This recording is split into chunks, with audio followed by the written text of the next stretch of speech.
Good morning.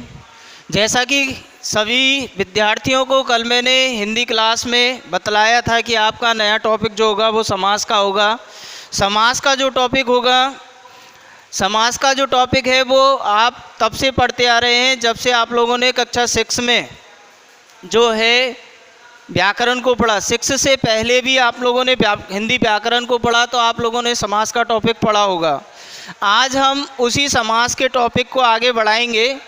देखिए, कक्षा 10th वालों के लिए विशेष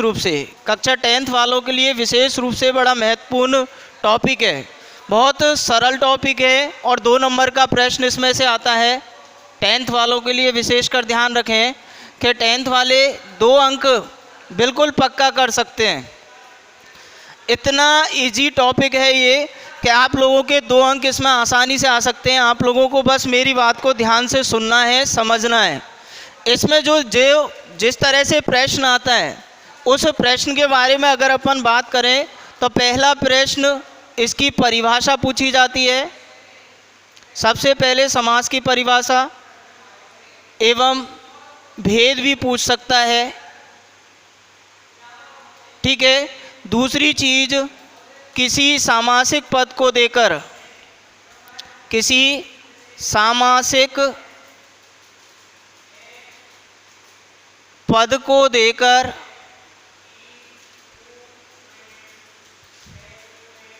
पद को देकर समास पूछा जा सकता है।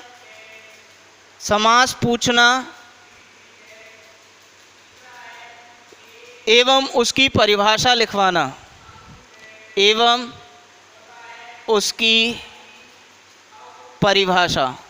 ठीक है। एक क्वेश्चन जो बनता है इसमें से वो दे सकता है आप लोगों के लिए कि किसी सामासिक पद का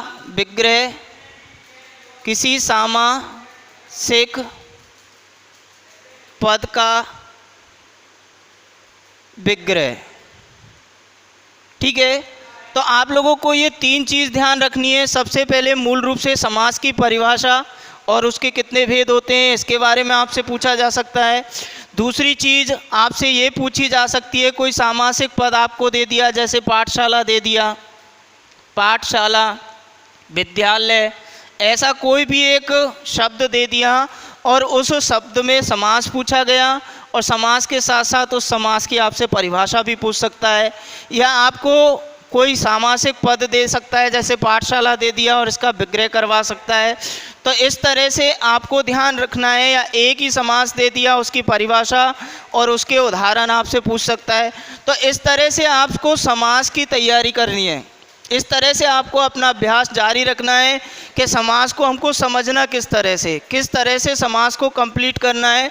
तो सबसे पहली प्रश्न की तरफ अगर हम चलें कि समास कहते किसे हैं, मैं अक्सर आप लोगों को बताता हूं कि किसी भी शब्द की परिभाषा या किसी भी बिंदु की परिभाषा गठित करते समय अगर उसका अर्थ समझ लिया जाए तो आसानी से हम परिभाषा निकाल सकते हैं।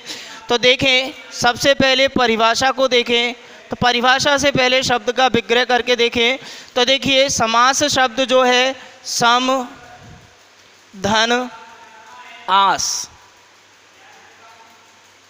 इन 2 शब्दों से मिलकर बना होता है, जिनका होता है सम्यक रूप से, सम माने सम्यक रूप से, आस माने बैठना, सम्यक रूप से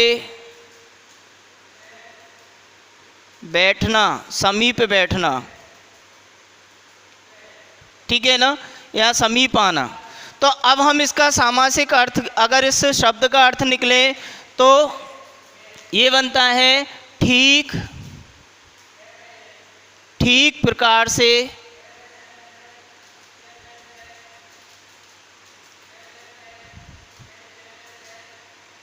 पास आना, ठीक है। अब इसका शब्द का जो अर्थ निकलता है वो सीधा सा अर्थ निकलता है संक्षिप्त। समास का अर्थ होता है संक्षिप्त। अगर समास का विलोम किया जाए तो व्यास हो जाता है, व्यास का अर्थ होता है विस्तृत। ये आपको ध्यान रखना है। समास का विलोम क्या होता है? व्यास। इसका अर्थ होता है विस्तृत। समास का अर्थ होता है संक्षिप्त। तो ये तीन चीज़ें आपको ध्यान रखनी है। सम प्लस आस शब्द से मिलकर समास बना है, जिसका अर्थ होता है ठीक प्रकार से पास आना। और मूल समास का जो अर्थ होता है वो संक्षिप्त होता है। अब इसकी परिभाषा को अगर हम गौर करें तो इसकी परिभाषा क्या बनती है? देखिए, समास की परिभाषा क्या बनती है तो हम देखें। देखिए, मैंने अभी आपको बताया था, इसका समास का अर्थ होता है संक्षिप्त, संक्षिप्त या छोटा रूप। ठीक है, अब इसकी परिभाषा देखें। जब दो या दो से अधिक शब्दों के मध्य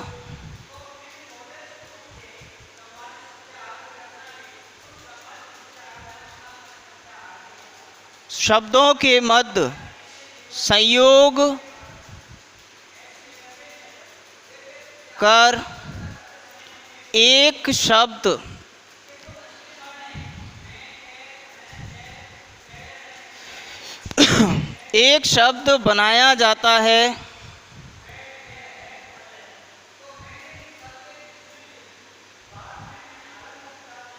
बनाया जाता है, तो इस प्रक्रिया को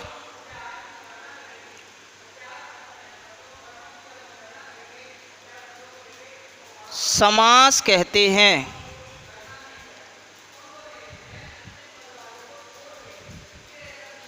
आपको ध्यान रखना है कि दो या दो से अधिक शब्दों के मध्य संयोग कर एक शब्द बनाया जाता है, तो इस प्रक्रिया को समास की प्रक्रिया कहते हैं। ये आपकी परिभाषा बनती है।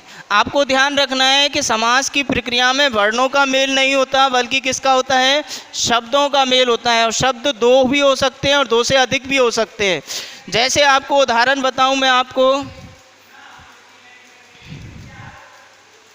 जैसे मैंने लिखा पाठ के लिए शाला।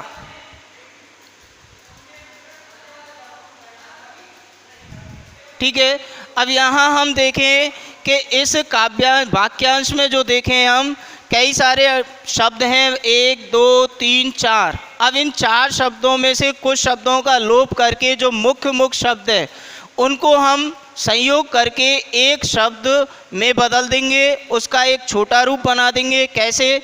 देखिए, मुख्य शब्द निकल के आया पाठ और शाला, पाठ प्लस शाला। अब इन दोनों का संयोग किया गया तो हमारा बन गया पाठशाला। ठीक है, तो इस तरह से हमारा जो समास की प्रक्रिया का उदाहरण है वो पूर्ण होता है। यानी कि समास की प्रक्रिया के अंदर हम दो या दो से अधिक शब्दों का मेल करते हैं और उस मेल से एक संक्षिप्त शब्द का निर्माण करते हैं। और उस संक्षिप्त शब्द के निर्माण की प्रक्रिया, ध्यान रखना, समास कोई शब्द नहीं होता, समास एक प्रक्रिया होती है। शब्द को निर्माण करने की, शब्द का निर्माण करने की एक प्रक्रिया होती है, एक प्रोसेस होती है। अब आपको ध्यान रखना है, इसमें आए हुए कुछ शब्दों के बारे में आपको बता देता हूं, जिनका आपको बार बार प्रयोग करना पड़ेगा, उनको समझना पड़ेगा। तो सबसे पहले आपको ध्यान रखना है, एक तो होता है पूर्व पद, जिसको अपन प्रथम पद भी कहते हैं, प्रथम पद। ठीक है, एक होता है उत्तर पद या द्वितीय पद। ठीक है, आ रहा है ना समझ में? इसके बाद आपका आ जाता है विशेषण, विशेष, उपमान, उपमेय। ठीक है, समस्त पद या सामासिक पद, समस्त पद या सामासिक पद, और समास विग्रह, समास विग्रह,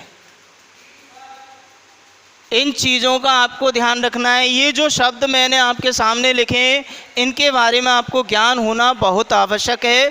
तो सबसे पहले हम देखें पूर्व पद किसे कहते हैं या प्रथम पद किसे कहते हैं। तो देखिए मैंने एक शब्द लिखा पाठशाला। पाठशाला में जो पहला पद आपका होगा वह पद आपका पूर्व पद कहलाएगा। अब इसमें पहला पद कौन सा निकल के आया, वो निकल के आया आपका पाठ, यानी जो पहला शब्द होगा वो आपका पूर्व पद होगा और उसके बाद का जो शब्द होगा वो आपका कहलाएगा उत्तर पद, उत्तर पद या द्वितीय पद। तो आप लोगों को ध्यान रखना है पूर्व पद या उत्तर पद किसे कहते हैं। पहला पद जो होगा वो पूर्व पद कहलाएगा और दूसरा पद जो होगा वो उत्तर पद कहलाएगा। दूसरी चीज़ आपको विशेषण और विशेष, जैसा कि आप लोगों ने विशेषण के टॉपिक में पढ़ा था लेकिन फिर भी आपको समझा दिया जाए। विशेषण जो होते हैं वो संज्ञा और सर्वनाम, संज्ञा और सर्वनाम, केवल इन दो शब्दों की विशेषता बताते हैं। संज्ञा और सर्वनाम की विशेषता बतलाने वाले जो शब्द होते हैं वो विशेषण कहलाते हैं। जैसे मैंने लिखा काली मिर्च। अब ध्यान से देखें, काली मिर्च शब्द लिखा है तो यहाँ पर मिर्च जो शब्द है वो संज्ञा शब्द होगा, ठीक है। और इस संज्ञा शब्द की हम रंग संबंधी विशेषता बता रहे हैं तो ये आपका विशेषण होगा। आ रहा है समझ में। तो विशेषण जिन शब्दों से हम संज्ञा और सर्वनाम शब्दों की विशेषता बतलाते हैं। विशेष क्या होता है, जिसकी विशेषता बतलाई जाती है, जिसकी विशेषता बतलाई जाती है। अब यहाँ पर हम देखें मिर्च की विशेषता बतला रहे हैं तो ये आपका विशेष्य होगा। क्लियर। अब नेक्स्ट चीज़ आती है उपमान और उपमेय। उपमान मैंने आपको बताया था, उपमान जो होता है वह शब्द होता है जिससे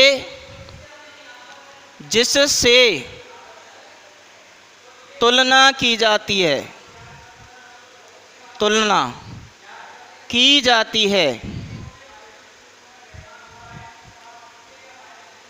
ठीक है। जिससे तुलना की जाएगी वो आपका उपमान होगा और जिसकी तुलना की जाएगी वो उपमेय होगा। जिसकी तुलना करें, ठीक है ना, यानी जिसकी तुलना करें वो उपमेय होगा और जिससे तुलना करेंगे वो उपमान होगा। जैसे उदाहरण देखें, चरण, कमल, ठीक है। अब यहाँ हम गौर से देखें तो चरण जो होते हैं पाद या पैर को कहते हैं।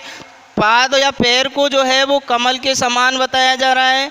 तो यहाँ पर हम चरण की तुलना, पैरों की तुलना किससे कर रहे हैं, कमल से कर रहे हैं। तो पैर आपके उपमेय हो गए और कमल आपका उपमान हो गया। ये आपको ध्यान रखना है क्योंकि इनका प्रयोग आपको कर्मधारय समास में करना है। तो ये चीज़ आपके क्लियर समझ में आनी चाहिए।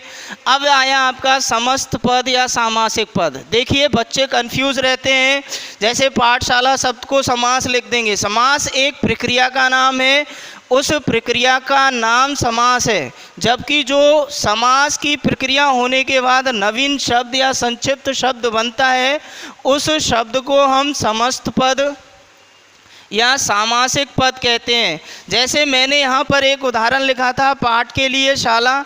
अब पाठ के लिए शाला को अगर हम देखें तो इससे एक संक्षिप्त शब्द, यानी इन सभी वाक्यांशों में से गौण विभक्तियां लोप कर दी गई और मुख्य शब्दों का संयोग किया गया और संयोग करने पर एक संक्षिप्त शब्द का निर्माण हुआ।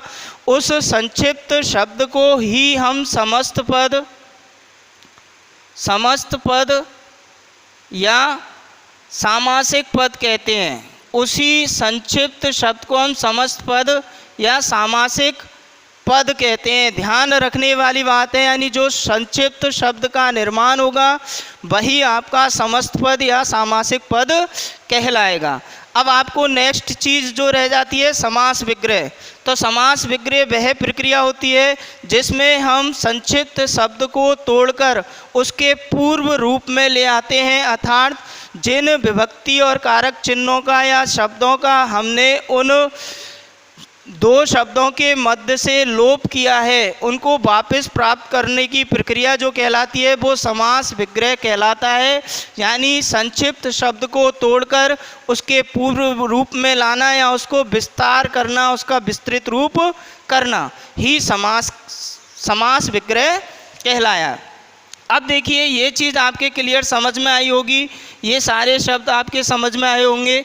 अब नेक्स्ट चीज़ हम देखते हैं, वो चीज़ हमारी है कि समास के कितने भेद होते हैं। मैंने आपको समास की परिभाषा बताई, समास से बनने वाले शब्द को हम क्या कहते हैं ये बताया। इसके बाद मैंने आपको बताया कि समास विग्रह क्या होता है। समास विग्रह दो शब्दों के मध्य लुप्त हुए विभक्ति चिन्हों को पुनः प्राप्त करने की प्रक्रिया को हम समास विग्रह कहते हैं। अब नेक्स्ट चीज़ हमारी जो आती है वो आती है हमारी कि समास के कितने भेद होते हैं। तो हम देखें समास के कितने भेद होते हैं। समास के प्रकार, ठीक है। तो देखिए वैसे मोस्टली आप लोगों को ध्यान रखना है कि हिंदी के अंदर समास 6 प्रकार के होते हैं। हिंदी के अंदर समास कितने प्रकार के होते हैं? 6 प्रकार के। हिंदी में समास 6 प्रकार के होते हैं। 6 प्रकार के होते हैं, ठीक है। आप लोगों को ये ध्यान रखना है कि हिंदी में समास को 6 भेदों में बांटा गया है। नंबर 1 होता है अव्ययी भाव समास, ठीक है। नंबर 2 आपका होता है तत्पुरुष समास, तत्पुरुष समास। नंबर तीसरा होता है द्वंद्व समास। और नंबर 4 होता है द्विगु समास। नंबर 5 होता है आपका कर्म धारय समास, ठीक है। और नंबर 6 लास्ट है आपका, वो है आपका बहुव्रीहि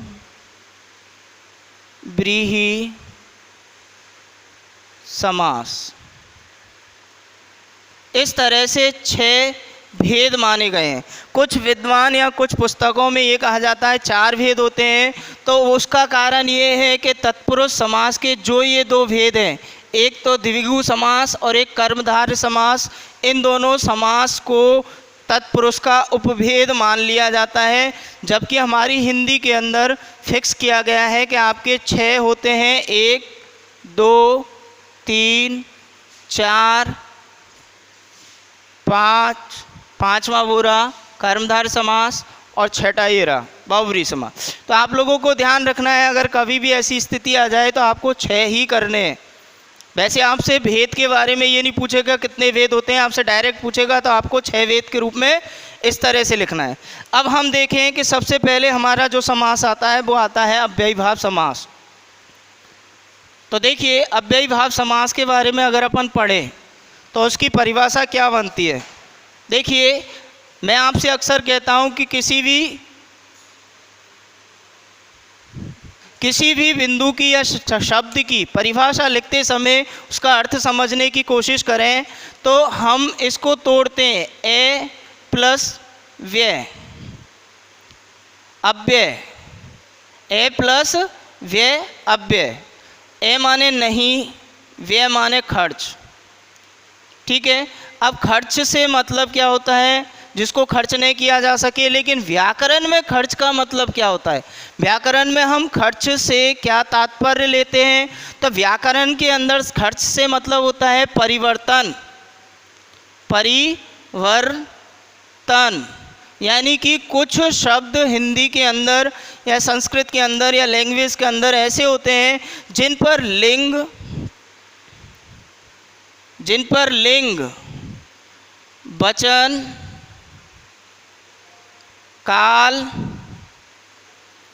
कारक इनका कोई प्रभाव नहीं पड़ता, कोई प्रभाव नहीं पड़ता। यानी ये जैसे होते हैं सदैव वैसे प्रयोग किए जाते हैं। जैसे आपने पढ़ा होगा लगातार, प्रत्येक, है कि नहीं, यथाशक्ति, ये ऐसे शब्द होते हैं जिनमें कभी भी परिवर्तन नहीं होता। ये शब्द हमेशा एक जैसे होते हैं। आप कभी भी वाक्य में देखेंगे तो अगर स्त्री के साथ इसका प्रयोग किया जाएगा तब भी यही शब्द रहेगा, पुरुष के साथ इसका प्रयोग किया जाएगा तब भी यही रहेगा, एक वचन के साथ प्रयोग करेंगे तब भी यही रहेगा, बहुवचन के साथ प्रयोग करेंगे तब भी यही रहेगा। तो ऐसी स्थिति में हमको ध्यान रखना है कि ये शब्द जो होते हैं वो अविकारी शब्द कहलाते हैं। अब आप परिभाषा बनाएं तो इसकी परिभाषा क्या बनती है?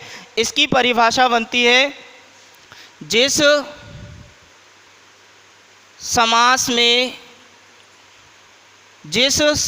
में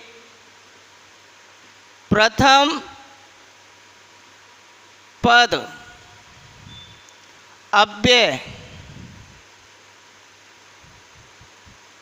होता है, जिस समास में प्रथम पद अव्यय होता है और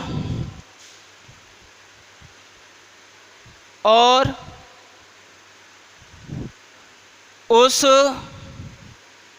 पद के संयोग से बनने वाला समस्त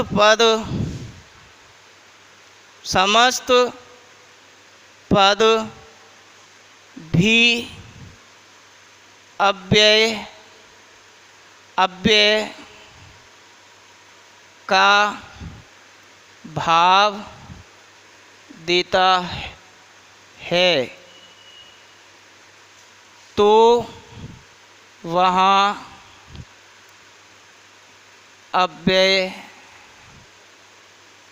अव्ययी भाव समास होता है।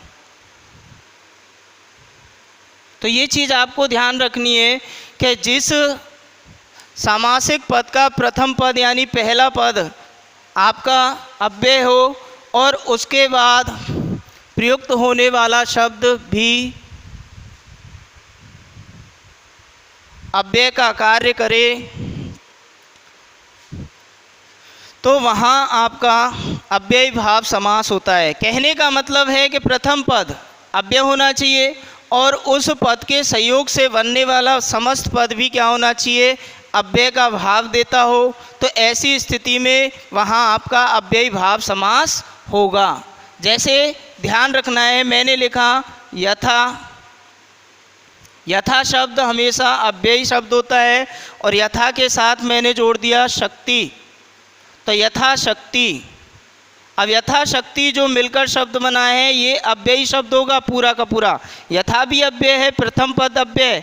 या मैंने लिखा प्रति प्लस एक, अब इन दोनों का संयोग किया तो ये हो गया प्रत्येक। अब प्रति शब्द उपसर्ग है जो कि अव्यय होता है और एक के संयोग से जो समस्त पद बना वह भी अव्ययी समास के अंतर्गत माना जाएगा, उसका भी भाव अव्ययी होगा। ठीक है। अब इसकी पहचान के लिए हमको क्या ध्यान रखना है? नंबर 1, पहला पद हमेशा कोई उपसर्ग होता है।